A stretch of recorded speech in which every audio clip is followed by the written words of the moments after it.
Hoje nós vamos falar sobre um tema que envolve ecologia, envolve nutrição, envolve alimentação.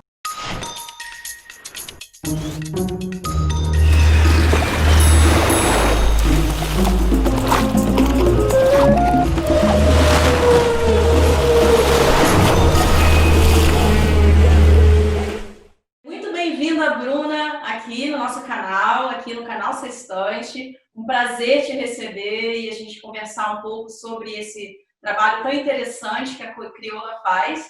E eu gostaria de que você explicasse um pouco como é que nasceu essa ideia, como é que houve essa transição de vida, né, para a Crioula nascer e o que significa mesmo Crioula, porque eu sei que tem um duplo sentido, né? Tem o sentido da agroecologia e tem também o fato da descendência africana. Explica um pouquinho para a gente. É uma triangulação, assim, entre o nome crioula, né, que tem um significado no Brasil bastante pejorativo, porque era um termo usado para pessoas africanas nascidas no Brasil, no continente americano. Junto com isso, na agroecologia, as sementes que são passadas de geração em geração, que passam por um melhoramento genético histórico, geracional, e que não é geneticamente modificada, não é transgênica, essas sementes elas são chamadas de sementes crioulas. E eu sou uma mulher negra, Betina, minha sócia também, então isso se juntou, se funde, né, no que é hoje a Crioula Curadoria Alimentar, que é essa empresa social que tem o objetivo de criar soluções nos sistemas alimentares. Então, a gente está atuando desde a parte da produção até a parte do descarte, da compostagem urbana. A gente trabalha com todos esses temas que têm a ver com uma alimentação que faça bem para as pessoas e para o planeta. Acho muito interessante porque você fala que nós comemos os alimentos que vêm dessa terra, né, que a gente veio, da nossa história, e a gente volta para esse lugar. Por que é tão importante a gente ter essa consciência alimentar, levar a alimentação a sério, entendendo que é necessário se a gente quiser viver em prosperidade? A alimentação, ela é muito mais do que simplesmente suprimento biológico de nutrientes. A alimentação, ela é um fenômeno que abarca diferentes dimensões individuais e coletivas. A alimentação, a agricultura e a alimentação são marcos históricos na espécie de como a gente marca a terra, né? Então, quando a gente pensa na agricultura, que por muitos milhares de anos, né, foi uma agricultura sintrópica, uma agricultura com uma relação com a natureza muito mais harmônica, e que há cerca de 200 anos a gente desenvolveu um sistema totalmente mecanizado e com vários restos venenosos da Segunda Guerra Mundial, que são os agrotóxicos, e depois vieram os transgênicos nessa promessa de redução do uso de agrotóxicos, e a gente vê que isso não acontece. O Brasil é o maior consumidor de agrotóxicos do mundo, né? Então, pensar o quanto o que eu como pode interferir numa cadeia de produção, né? O quanto o que eu como se relaciona com um sistema alimentar. Então, pensar que não é ecologicamente adequado consumir tomate todos os dias, cebola todos os dias, alho todos os dias, todos esses alimentos têm cadeias por trás disso que impactam expressivamente o ambiente. O consumo de carne também, a pecuária é um setor extremamente degradante para o ambiente, que a pecuária ela acaba com os nossos biomas, acaba com a nossa agrobiodiversidade. Pensar todas essas questões coloca a alimentação num lugar estratégico para a gente fazer mudanças, não só comportamentais, mas também mudanças de relação, de trabalho, mudanças de relação como a gente vê a natureza. Eu me lembro do processo, sabe, de transição, assim, de começar a olhar o rótulo das coisas e saber de onde os alimentos vêm, de onde esses produtos vêm. Como que foi para você esse assumir, incorporar isso dentro do seu trabalho, da sua profissão, mas principalmente na sua vida pessoal? Como eu venho de uma família sulista, gaúcha, era muito difícil para os meus pais aceitarem que eu não queria comer carne, né? E tem um imaginário das pessoas de que o alimento carne, o alimento de origem animal, ele é mais forte do que alimentos de origem vegetal, né? O que é uma falácia. Tem inúmeros estudos que mostram que não há diferença entre as proteínas, entre os nutrientes que fazem parte desses alimentos. Mas eu só consegui, de fato, me tornar vegetariana quando eu entrei na faculdade, porque daí eu era responsável por boa parte da minha alimentação.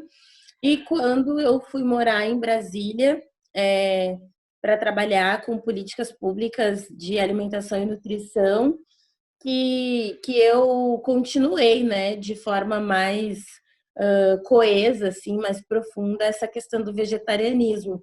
Há pouquíssimo tempo atrás, cerca de 7, 8 meses, que eu me tornei vegana e consegui me sentir pertencente a uma gama a um espectro, né, de atuação, de ser no mundo, que faz muito sentido para mim. Eu estava aqui pensando que tem umas nomenclaturas que não são muito simples e óbvias para as pessoas que estão começando a pensar nessa transição, que querem entender mais o que é o vegetarianismo, o que é o veganismo, como que dá para fazer isso. Eu sei que você tem um canal, que você conta muito em detalhes, mas explica um pouco para a gente o que é coleta urbana e o que é punk. Plantas alimentícias não convencionais é um termo, é uma categoria que engloba um número gigantesco de plantas ou parte de plantas que a gente pode comer, que tem alguma funcionalidade alimentícia, só que essa funcionalidade ela é pouco conhecida, porque não estão dentro desse repertório alimentar dos mercados, não está na circulação. Por exemplo, né, o mamão. A gente consome o mamão como fruta madura, mas a gente pode consumir o mamão verde como um legume. A textura dele se assemelha entre uma batata e um chuchu. Então, o mamão é um exemplo disso. O mamão verde é considerado uma punk, uma planta alimentícia não convencional. Então, quando a gente está falando de plantas alimentícias não convencionais, a gente está falando daquilo que é muito distante e muito fora do que a gente consegue conceber como um alimento, que por vezes é considerado mato ou erva daninha. E aí tem a serralha, o dente de leão, a beldroega, vários nomes, né, Major Gomes, que a gente vai falando e talvez as pessoas não consigam associar. E eu acho que isso é bem importante. Quando a gente fala um nome de uma planta que é alimentícia e você não consegue imaginar, do mesmo jeito que eu falo abacaxi e você pensa um abacaxi, essa planta, ela é uma planta alimentícia não convencional para você. Coleta urbana é uma inspiração de povos e comunidades tradicionais que são agroextrativistas e que nos seus ambientes fazem coleta de frutos e outros alimentos que nascem de forma espontânea no bioma que cercam eles, né? Qual é o ambiente que me cerca? É a cidade. Então, é na cidade que eu procuro essas plantas e faço as minhas coletas, sempre em lugares que aparentemente são seguros, né, do ponto de vista sanitário. Então, um terreno baldio que não esteja sujo, um quintal numa vizinhança, uma calçada num bairro residencial onde não tem um fluxo intenso de carros, onde não tem muitos animais em situação de rua. Esses lugares são lugares onde eu encontro boa parte dos alimentos que eu consumo. Eu coleto desde que eu conheci as Punk em 2010. Então, são 10 anos coletando comida na rua e mostrando para as pessoas esses alimentos, essas coletas no meu Instagram. Tem muitos conteúdos e muitas fotos de. Eu normalmente boto na mesa, assim, né? Distribuo os alimentos que eu coletei num dia para mostrar para as pessoas: olha só, tem comida em todo lugar. Esse é meu jargão, né? Tem comida em todo lugar. Bruna, a gente já está caminhando para o final e existe uma pergunta muito importante que a gente faz aqui. A gente quer saber o seu status. Qual é o seu relacionamento com o planeta? Eu estou no relacionamento sério com o planeta. Ai, nossa, num relacionamento muito íntimo, num relacionamento muito honesto, amoroso e gentil, porque eu acredito que a alimentação é uma revolução gentil. Obrigada por ter vindo aqui, participado desse papo. Espero te ver muito em breve em outras ocasiões da vida. Continue fazendo o que você está fazendo. Obrigada, eu que agradeço muito a oportunidade e que muitas pessoas possam se inspirar pela nossa conversa e pelos nossos caminhos, que a gente se encontre em algum momento. Obrigada, Bruna. Um beijo, até a próxima.